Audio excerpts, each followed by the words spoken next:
It is our Michigan Football Overreaction Sunday. I am hungover like an MFer because frankly, I left the office yesterday afternoon when I filmed my instant reaction show, and I went home. I just tossed back the beers. Came back into the office here, 10:30 a.m. on Sunday. I just cracked open a Bud Light. Now, don't make fun of me, okay? I know some Bud Light, just water, yeah, whatever. It's in the fridge for the Chat Sports blog boys who drink on Sundays and watch football.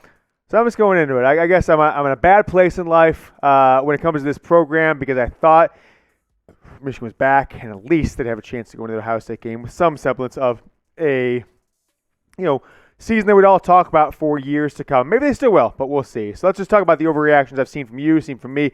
My number one overreaction, and maybe this is just a reaction, maybe this is just facts, but Michigan State owns Jim Harbaugh.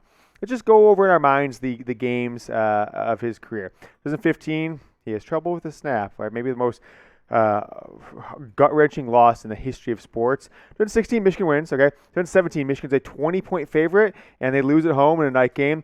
2018, Michigan goes on the road, gets a win against a top 20 or so Michigan State team. 2019, now, Shea Patterson, they just murder Michigan State. But then last year, Michigan State comes in, crushes Michigan. And this one, and as such, Jim Harbaugh is 3-4 against Michigan State. And it's not just Michigan State, right? He's 0-5 against Ohio State. And so if you expect Michigan to lose the game against Ohio State, which I'm sure any reasonable person would at this point, then Jim Harbaugh ends his seventh year 3-10 versus your top two rivals, 1-1 against Notre Dame. I think is 2-2 against Wisconsin now. Has a chance to have a winning record against Penn State here in a couple weeks, but we'll see what happens. So, yeah, Michigan loses 37-33. There were some bright spots. There were some not so bright spots. I think the play of a couple players was exciting to see yesterday, and we'll talk more about that as we go on here through the show. But I want to ask you guys this question. I'm going to pin this question below the video. If you get hit with a an ad break here on YouTube, go down, let the ad play, go down and comment below. Is Jim Harbaugh on the hot seat? I just want you to reply to the pinned comment with a Y or an N. I just want to take a pulse of this fan base. I personally don't think he is yet. I want to know if you guys type Y for yes, N for no. Go down. You might get hit here with a YouTube ad break. All right, number two. Mike Macdonald was exposed, right? And I'm not saying he's a bad coach. I'm not saying fire Macdonald. I'm not saying Macdonald's a bum. But he has feasted, much like Don Brown has, on kind of average offenses all year so far in 7 games. And got exposed in the 7th or 8th game of the year on the road against a top 10 team. Just take a look at these stats from Kenneth Walker. If you watched the show yesterday, you saw me talk about it. I was floored when I saw at the end of the game. I mean, obviously I was watching the game. Obviously I was on everything. But you get caught up in the moment. You don't just realize till you just look at the stat sheet. He had 5 touchdown runs. That's insanity. All of their points basically came from him. And then they had 2 2-point conversions, right? That's 37 points, 197 yards. One of the great performances, a historic performance in the history of this rivalry, up there with Braylon Edwards in 2004. I don't know, up there with maybe some Michigan State people had good games. I don't really, trying to remember those ones too much, but what a performance from Kenneth Walker. In my opinion, he's the Heisman frontrunner now. And if Michigan State can beat Ohio State, he wins it. If he doesn't, they don't beat Ohio State. I still think he has a pretty good chance to do it. So we'll see what happens with Kenneth Walker going forward. They've got 4 games left. I expect them to be ranked in the top 3, maybe top 2 in the college football playoff rankings that come out on Tuesday night. We'll have them on Chat Sports. I'm not asking you guys to watch because you probably don't care as a Michigan football fan, but you might care about this. BetUS, it's the last day today, 125% deposit bonus. That'll probably continue.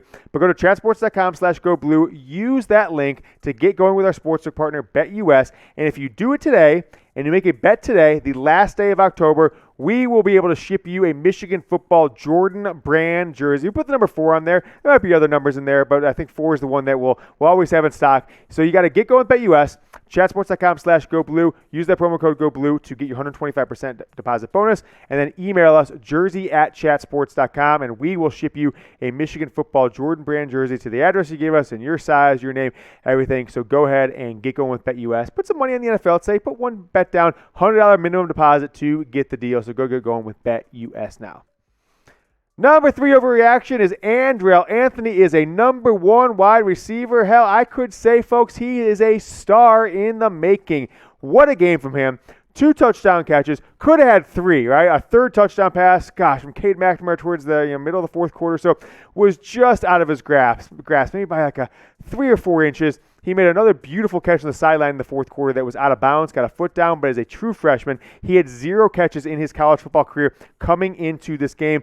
Racks up 6 catches, 155 yards, 25 yards per catch. Now, 93 of those were on 1 catch, but still, after that, he had 5 more catches, another touchdown, another beautiful catch from J.J. McCarthy in the end zone. And so on his, the rest of the game, he had 60 or so yards, but he was an impact player. If he doesn't do what he did, Michigan doesn't even have a chance to win that game, right? I think Michigan blew a lot of opportunities to be successful against Michigan State. I think they wilted in the fourth quarter on the road, which happens to plenty of college football teams, but I was hoping that it wouldn't happen to this Michigan football team in this year, especially what they've overcome so far after their 2-4 year last year. Which brings me to this overreaction. Number 4. I'm just depressed, man, all right? Like, I was nervous all week, I'm not going to lie, and I was doing the things I would do during like the Rich Rod and Brady Hoke years where I'd be like, well, I can't talk to this person on the phone because last time I talked to him on the phone, Michigan lost last year or something like that. And I'm sitting there putting my phone on a different side of the couch. I'm scratching this side. I'm doing all the jinxing stuff, and none of it worked, right? Maybe I just jinxed myself out of a victory yesterday. But this is shaping up to be such a turnaround season. And think about where you're at as a Michigan football fan or a Michigan athletics fan. You got a top 5, top 6 basketball program right now. I think they'll probably be in the top 2 or 3 when play gets started. The number 1 hockey team in the country. And if Michigan won this game, I truly believe they would have gone into the college football playoff rankings. I'm not talking about the AP poll. We know that they're not going to jump 5 teams there, but I think they would have gone to the college football playoff ranking, which really values quality of wins. Obviously, if you have lost or not, and just the performance of your season so far. They don't kind of just say, oh, where were you ranked in the preseason like the AP seems to do. I think Michigan would have been ranked number 2 after Georgia going into next week's game against Indiana in the college football playoff. Alas, I expect them to be probably around 8, 9, 10 after this loss. But I want to ask you guys this question. Like me, you may have turned to alternative forms of self-medications is a good word from the production staff.